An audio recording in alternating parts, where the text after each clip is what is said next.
London میں بھارتی high commission پر پاکستانیوں کا احتجاج، کسی بھی جارحیت کا منہ توڑ جواب دینے کا عزم۔ لندن میں بھارتی ہائی کمیشن پر پاکستانیوں نے احتجاج کرتے ہوئے کسی بھی جارحیت سے خبردار کر دیا۔ لندن میں بھارتی ہائی کمیشن پر پاکستانیوں نے اپنا احتجاج ریکارڈ کروایا۔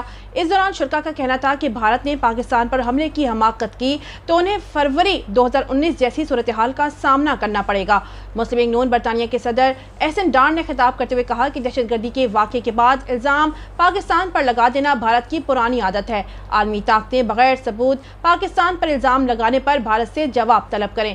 یاد رہے کہ 22 اپریل کو مقبوضہ کشمیر کے علاقے پہلگام کے سیاحتی مقام پر فائرنگ کے واقعے میں 26 افراد ہلاک اور 1 درجن کے قریب زخمی ہوئے تھے، جس کے بعد بھارت نے بنا کسی ثبوت کے پاکستان پر الزام تراشی شروع کر دی اور سنتاس معاہدے کو یک طرفہ طور پر معطل کر دیا۔ تاہم پاکستان کی جانب سے پہلگام واقعے کی نہ صرف مذمت کی گئی بلکہ وزیراعظم شہباز شریف نے یہ پیشکش بھی کی کہ اگر یہ بھارت معاملے کی غیر جانبدارانہ تحقیق کرانا چاہتا ہے تو پاکستان ہر قسم کے تعاون کے لیے تیار ہے۔